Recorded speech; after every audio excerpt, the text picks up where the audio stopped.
You know, Diddy bought his son a Bentley. Maybe, you know, he could buy you one also while you're out. He got me a Lamborghini. Oh, well, that's nice. I haven't gotten it yet, though. Yeah, I know. When is that coming, that Lamborghini? We talked about this last time. He had the Lamborghini for a day or two, and he had access to the house, and he knows better than to be talking about the things that he does with Big Brother Puff on national television. And good luck when you're older. You know, Justin Bieber had a post the other day on his Instagram talking about all the drugs that he did when he was younger and how much it f***ed him up. And now he's got a relationship with the Lord, and he's got, you know, he's married, and he's trying to be a normal person. Yeah. But he's struggling with the fact that he was insanely famous when he was a kid. So check this out, yo. Justin, you ever seen the movie 48 Hours? Right now, he's having 48 hours with Diddy, him and his boy. They're having the times of their lives, you know, where we hanging out and what we doing.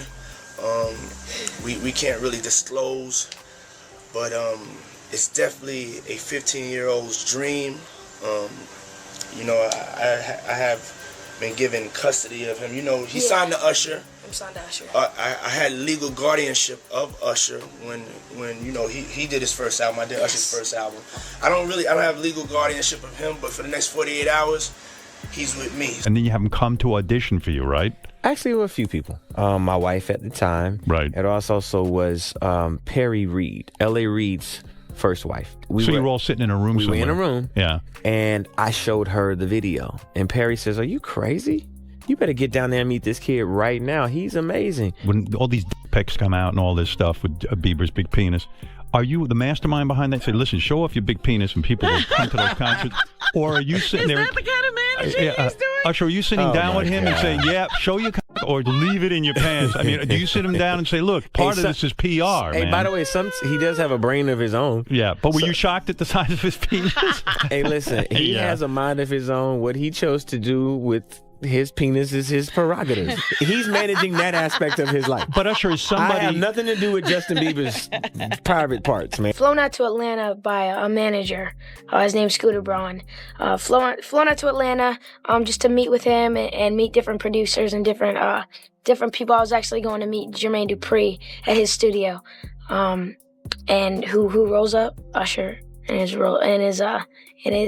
Range Rover. So many horrific accusations, though, involving young singers, like children. Yeah, it's disgusting. It's insane. He makes R. Kelly look like a decent guy. Yeah.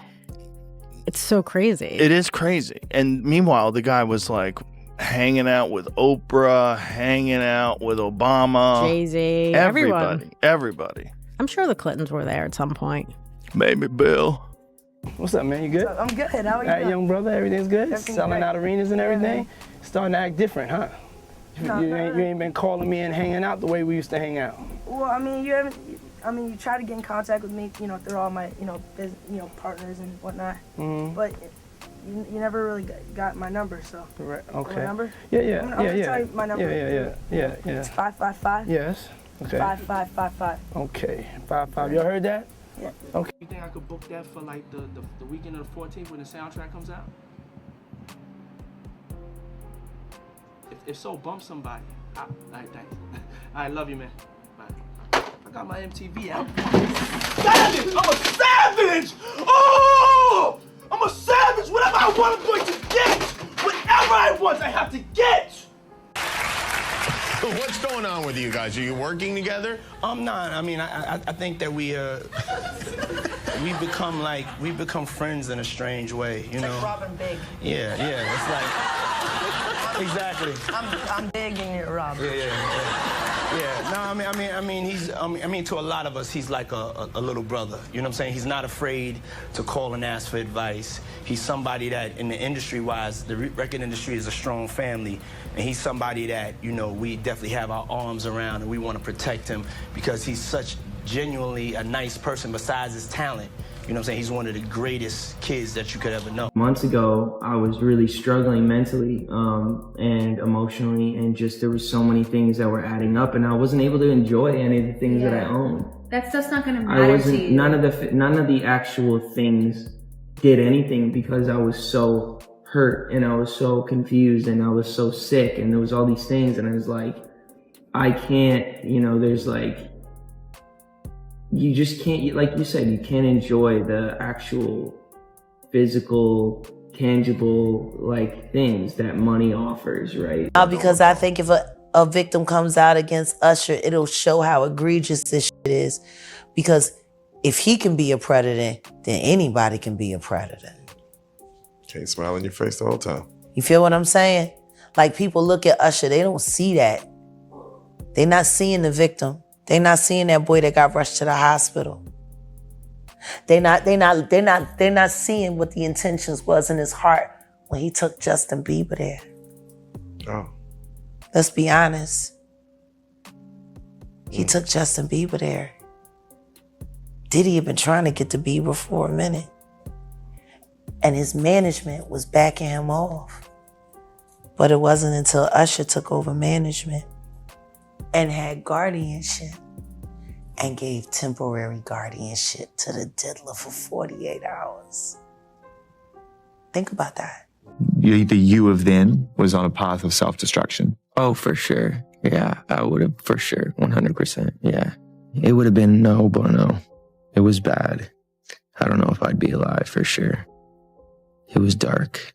So I'm very, very grateful to have influences in my life that have played a huge part in me seeing their relationship with Jesus and their relationship with their wives and their relationship with their kids and saying that's what I want. But I want to definitely tell my story so that if that resonates to anybody, that they can hopefully. But yeah, just protecting those moments, because people take for granted encounters. And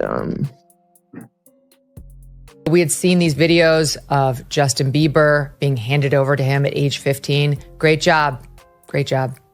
And for his weekend with Diddy camp. I mean, we don't know, but it certainly looks like Justin Bieber is still suffering the fallout from whatever happened to him as he was coming up the ranks of the music world. It really doesn't seem worth it.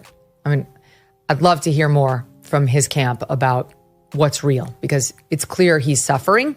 We just don't know from what. And what mother out there would give her 15-year-old boy over to a grown man who's in the rap industry for a weekend with Diddy camp without other adult supervision? Joe Rogan sat down on his podcast and the energy felt different. Usually Joe is fired up, cracking jokes, tearing apart Hollywood, or laughing with his guests about how absurd the world has become. But this time there was no laughter, no excitement, just a heavy silence that hung in the air like a storm cloud before the thunder hits. His face was serious, his tone was heavy, and his eyes looked weighed down. This wasn't Joe Rogan the comedian. This wasn't Joe Rogan the UFC commentator. This was Joe Rogan the human being, sad, reflective, and deeply disturbed. And what had him like this was the shocking reality of what Sean Diddy Combs had done to Justin Bieber. For years, rumors swirled around the music industry, whispers of things hidden behind closed doors, stories that nobody wanted to touch. But now, those whispers had become louder. Evidence, testimonies, and accounts were stacking up, and Joe couldn't ignore them anymore. What he saw and heard broke him down, not because it was another Hollywood scandal, but because it was about a kid who should have been protected. Justin Bieber wasn't just some celebrity. He was a teenager thrown into a world of sharks. And instead of being shielded, he was taken advantage of by one of the biggest names in music. And the man responsible for so much of that pain was Diddy. Joe started off softly, almost whispering to his listeners. He said the thing that made him sick wasn't just the scandal itself, but the fact that it had been hiding in plain sight. Hollywood knew, music insiders knew, the people with money, the people with power, they all knew. And still, nothing was done. "How do you let this happen?" Joe asked. His voice cracked slightly, not with anger this time, but with sorrow. "How do you stand by while a kid like Justin is thrown into this circus and used up by people like Diddy?" The sadness in Joe's voice told you everything. He wasn't just reading headlines. He wasn't chasing clicks. He was a father himself, a man who looked at this story and thought about his own daughters. He imagined them being pulled into an industry where powerful men circled them like predators. The thought crushed him, and when he looked at what Justin Bieber went through, he couldn't hold back the grief. Joe reminded everyone listening that Justin was just 15 years old when he got pulled under Diddy's wing. 15, that's barely a teenager. He was still figuring out who he was, still navigating life, still needing guidance. But instead of being protected, he was exposed to a world that no kid should ever see. And Joe's voice carried that heartbreak. He said this wasn't just a scandal, it was a tragedy. It was a story of a boy who had the world at his feet, but was being broken down from the inside. As the podcast went on, Joe's sadness turned into disbelief. He couldn't understand how Diddy had built an empire while hiding so much behind the scenes. Joe shook his head as he spoke. You look at this guy. He's got the clothes, the parties, the music, the celebrity friends, and behind it all, this darkness, this destruction. Joe said what hurt the most was knowing Justin trusted Diddy. At that age, when someone with money and power tells you they're going to guide you, you believe them. And Justin believed Diddy. He thought he was being mentored, protected, and given opportunities. But in reality, he was being manipulated.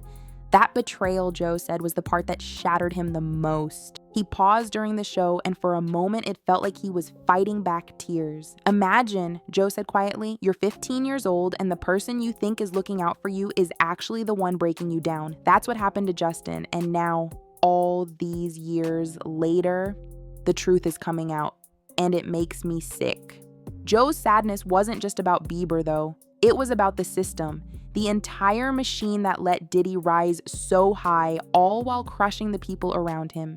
He said it wasn't just one bad man, it was an entire network of enablers, people who turned a blind eye because the money was flowing and the music was selling. And Justin Bieber, just a teenager at the time, paid the price for it. As Joe spoke, his voice softened again. He said when he sees Justin Bieber today, older, married, trying to live his life, he doesn't see a pop star. He sees a survivor. He sees someone who went through things nobody should ever go through, especially not as a kid, and somehow came out on the other side. But Joe also said you can see the scars. They're not physical, but they're there in Justin's music, in his interviews, in the way he sometimes looks lost, even in the spotlight. Joe explained that he felt an overwhelming sadness because Justin should have had a different story. He should have been remembered as the kid with the voice, the talent, and the smile that lit up the stage. Instead, his story was tied to men like Diddy, men who used him, manipulated him, and treated him like property instead of a person. Throughout the show, Joe kept circling back to one haunting thought.